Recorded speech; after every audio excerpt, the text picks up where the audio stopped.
एक छोटे से गांव में एक लड़का था जिसका नाम अर्जुन था।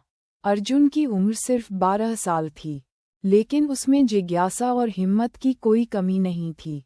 उसे प्रकृति से बहुत लगाव था और उसका अधिकतर समय जंगल में बीतता था। जंगल की हर पगडंडी उसे मालूम थी और हर पेड़ पौधे से उसकी दोस्ती हो गई थी। एक दिन अर्जुन को जंगल में एक चमकता हुआ पत्थर मिला।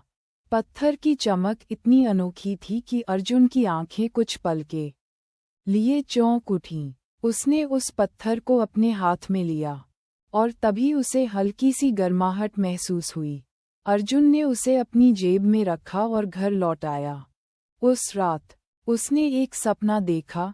जंगल के बीचों बीच एक विशाल वृक्ष खड़ा था, जिसके चारों ओर रंग बिरंगे पक्षी उड़ रहे थे। एक पक्षी उसके कंधे पर बैठकर उससे बोला, अर्जुन, ये पत्थर कोई साधारण पत्थर नहीं है।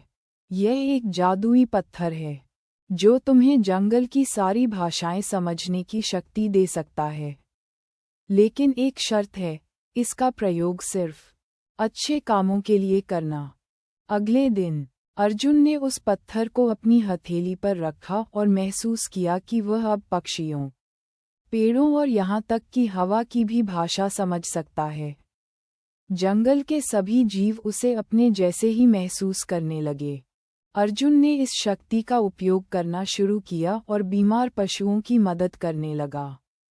पक्षियों के कहने पर उसने कई ऐसे पौधे खोज निकाले जो गांव के लोगों की बीमारियों को ठीक कर सकते थे।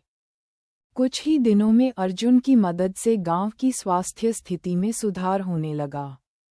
अर्जुन का ये काम देखकर गांव वाले बहुत खुश हुए और उसे जंगल का दोस्त नाम दे दिया।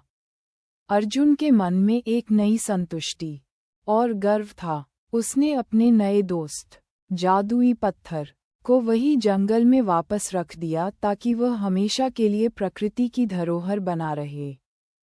इस तरह अर्जुन का वह छोटा सा गांव उसके नेक कामों और उसकी जंगल के प्रति दोस्ती के कारण मशहूर हो गया।